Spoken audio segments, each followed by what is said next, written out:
Hola de nuevo, hacemos la parte 3 de la clase 21. Seguimos hablando de cinemática, pero ahora vamos a hablar de un sistema de referencia, un lugar donde poner un observador, en el centro de masas. Sistema de referencia del centro de masa. O sea, hay una forma de pararse en el punto que acabamos de definir como centro de masa, sería este observador que está ahí como caminando, con sus propios ejes, que se toman paralelos a los del sistema de referencia inercial que teníamos afuera, para que no haya rotación del sistema, pero moviéndose como se mueve el centro de masa. Recuerden que si las partículas se mueven, van cambiando de lugar, el centro de masa también va cambiando de lugar. Entonces montamos un sistema de ejes cartesianos, x' e y', paralelos a los ejes externos, x e y, desde el cual un observador puede decir que ve de las partículas del sistema. El dibujo básico es este dibujo vectorial. Si el observador, que además ya lo conocen, si el observador O ve a la partícula iésima con posición R minúscula sub i y ve al centro de masa con posición R mayúscula, cm, entonces el observador que está en el sistema de centro de masa va a ver a la misma partícula, acá punteadita, con posición R'I, que se calcula como Ri minúscula menos R del centro de masa. O dicho de otra manera, este vector de punta a punta es la diferencia de este menos este. O dicho de otra manera, este vector largo es la suma de este más este. Muy directo como suma de vectores, escribimos que, acá decidí despejar así, la posición que ve el observador desde el centro de masa es igual a la posición que ve el observador desde afuera, restándole la posición que el observador de afuera ve para el centro de masa.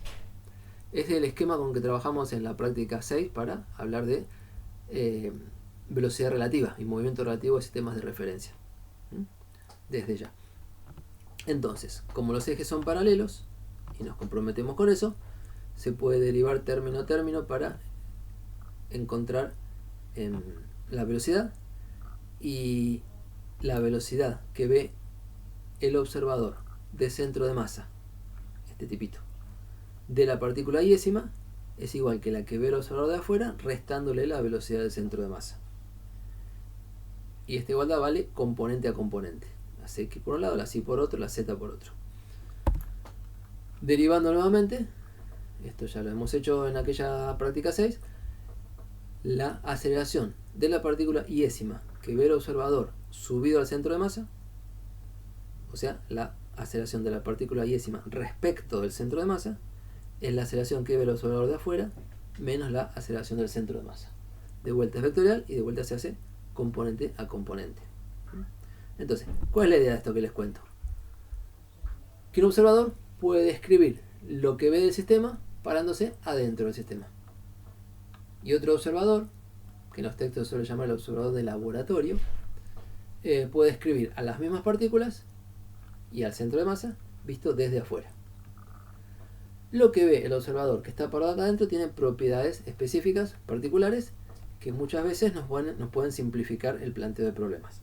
Entonces, hablemos de propiedades de lo que ve el observador de centro de masa, que está montado o subido al centro de masa. Acá están punteaditas. Si el observador del centro de masa quisiera calcular la posición del centro de masa prima, o sea, tal cual la ve él, le tendría que dar 0. ¿Por qué? El observador del centro de masa está parado en el punto que se llama centro de masa, y ahí tiene el origen de su sistema de coordenadas. Si quiere asignarle una posición al centro de masa, eso es el origen de su sistema de coordenadas. Entonces, un cálculo de posición de centro de masa hecho con las coordenadas prima, las del centro de masa, tiene que dar 0. Tiene que dar 0 como vector. Esta es la igualdad que les cuento. Resulta de un argumento, pero mejor demostrarla matemáticamente.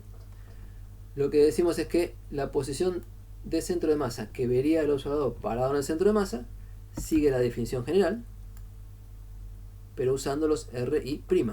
Ahí el prima se pegó un poquito al vector, pero estoy usando los RI', las posiciones vistas por el observador del centro de masa. Entonces, con un poco de álgebra, las RI' son RI menos R del centro de masa. Distribuimos, reconstruimos en esta parte el R del centro de masa, la definición, y en esta parte el R de centro de masa que hemos distribuido es el mismo en todos los términos, entonces lo sacamos de factor común otra vez. Los paréntesis alrededor de la sumatoria son importantes en lo que quiero decir. La masa total que está dividiendo se saca de factor común, como 1 sobre m. La posición del centro de masa se saca de factor común, es un solo valor en todos los términos, y la suma entonces afecta a la suma de las masas, y eso es la masa total, y eso cancela con la masa m mayúscula que está dividiendo y nos queda la resta de el R de centro de masa armado por definición, el R de centro de masa armado por álgebra, y nos da 0. ¿De acuerdo? Entonces, cuando haga falta, si están trabajando con el observador de centro de masa, esta cuenta da 0. O directamente la suma de las masas por las posiciones vistas del centro de masa da 0. Una vez que eso es cierto, y es cierto para todo instante de tiempo, su derivada respecto del tiempo también es 0. Entonces obtenemos que la suma de las masas, acá lo escribí tal cual sale derivando, pero podemos pasar el m mayúscula multiplicando al otro lado. Y entonces tendríamos que la suma de las masas por las velocidades, la suma de las masas de cada partícula multiplicada por la velocidad de la respectiva partícula, tal cual las ve el observador centro de masa, dan 0. O sea, esta suma de vectores es una cancelación. Hay términos, si hay vectores que van a la derecha y otros que van a la izquierda. Si hay vectores que van para arriba y otros que van para abajo. Y si hay vectores que van en diagonal para un lado, hay vectores que van en diagonal en contra. De tal manera que la suma de 0. Si uno escribe el juego de velocidades de las partículas vistas desde el centro de masa, es un juego de velocidades que apunta en distintas direcciones, de tal manera que mi por b' suma 0. Y ya que estamos, mi por b' no es otra cosa que la cantidad de movimiento lineal de la partícula iésima tal cual la ve el observador de centro de masa. Entonces se puede decir que la suma de las cantidades de movimiento vistas desde el centro de masa de las distintas partículas es estrictamente 0. Y eso es cierto para cualquier instante de tiempo. Entonces, eso nos lleva, muy práctico si van a trabajar en el sistema de centro de masa, que la cantidad de movimiento total del sistema vista en el sistema de referencia del centro de masa es 0. Perdón que con el juego de palabras quiero insistir. Acá usamos la palabra sistema para muchas cosas. Sistema de partículas, el conjunto que estamos estudiando. Sistema de referencia, el lugar donde estamos parados para hacer medidas. Y sistema de coordenadas, los ejes. ¿Okay? Guarda con el contexto. Lo que estaba diciendo acá es que la suma de las cantidades de movimiento de las distintas partículas del sistema de partículas vistas desde el centro de masa es 0. Okay. Y respecto a la energía cinética, la otra cantidad cinemática en la cual podemos pensar, la energía cinética, recuerdan que es aditiva y se define como suma de energías cinéticas de cada partícula sobre todo el sistema de partículas. Ahora, cada BI cuadrado es módulo del vector BI al cuadrado, o dicho de otra manera, BI escalar BI.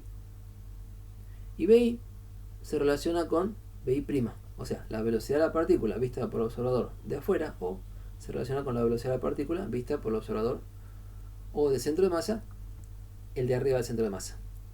Y esa relación es que cada una es velocidad del centro de masa más BI'. Me gustaría volver al dibujito original. Hablamos de velocidades, es derivar esto respecto del tiempo. Entonces la velocidad que sale de este vector largo es la suma de la velocidad que sale de acá más la velocidad que sale de acá. Si se lo olvida, no se confunden, basta con hacer el dibujito para armarlo. BI es igual a B de centro de masa más BI'. Esa es la cuenta que estoy escribiendo acá, una y otra vez, porque hay que hacer el producto escalar por sí mismo. Se distribuye, salen 3 términos, básicamente 4, pero velocidad de centro de masa por BI' y BI' por velocidad de centro de masa aparece 2 veces y el producto escalar es conmutativo, así que acá hay un factor 2. Y bueno, estos 3 términos los quiero mirar por separado. El primero es un medio de la suma de las masas por la velocidad del centro de masa módulo cuadrado. Se ve mejor acá, que acomodé los paréntesis sacando de factor común, bueno, en un medio ya estaba afuera, y sacando de factor común el módulo de velocidad del centro de masa al cuadrado. Entonces quedó la masa total por un medio por la velocidad del centro de masa. Este término, prolijito hacia el final, se conoce como energía cinética de traslación del sistema. Y de vuelta a la analogía. Tiene la forma de un medio de masa por velocidad al cuadrado. Pero acá es un medio de la masa total del sistema por la velocidad representativa del sistema, que es la del centro de masa, al cuadrado. Y eso no es toda la energía cinética, hay otro término. De los tres que teníamos, les cuento que este del medio da 0. Porque se acomoda y aparece la suma de MI por BI'. Y eso daba 0, una propiedad anterior. Y el último término que sí queda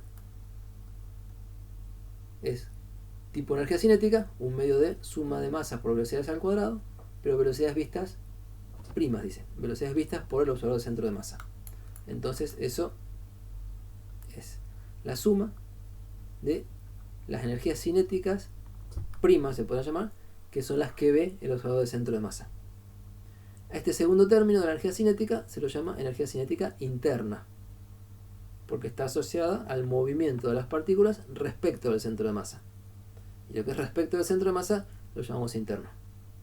Entonces la energía cinética, que en principio es la suma de las energías cinéticas de cada partícula, se descompone en dos partes bien identificables, bien representativas: la energía cinética de traslación del sistema y la energía cinética interna, suma de las energías cinéticas de cada partícula vistas desde adentro del sistema. Bien, creo que con eso cerramos. A ver, sí, un comentario más. El sistema de centro de masa. El sistema de centro de masa está montado al punto que es el centro de masa. Una pregunta bien importante es si este sistema que estamos mirando es inercial o no. Y sabemos cómo caracterizarlo. El de afuera es inercial, punto de partida. Y el otro va a ser inercial si la velocidad del centro de masa es constante. Solo si la velocidad del centro de masa es constante, este sistema del centro de masa es inercial. Y eso va a estar muy bueno. Cuando la velocidad del centro de masa sea constante, podemos subirnos a este sistema y hacer física con las leyes de Newton. O sea, no nos tenemos que complicar con sistemas no inerciales. Al contrario, si la aceleración del centro de masa fuera no nula, este sistema sería acelerado y para trabajar ahí adentro habría que tener en cuenta las fuerzas ficticias típicas de los sistemas de referencia no inerciales. Entonces, un caso favorito privilegiado va a ser el caso en que la velocidad del centro de masa sea constante, porque nos va a permitir subirnos a este sistema y hacer física con las leyes de Newton tranquilo. Y les cuento que por más que uno le dé fe acá, si hacemos la traducción de un sistema a otro, trabajar en el sistema del centro de masa, en esos casos, es mucho más sencillo que trabajar desde afuera, desde el laboratorio. Muy bien, por ahora.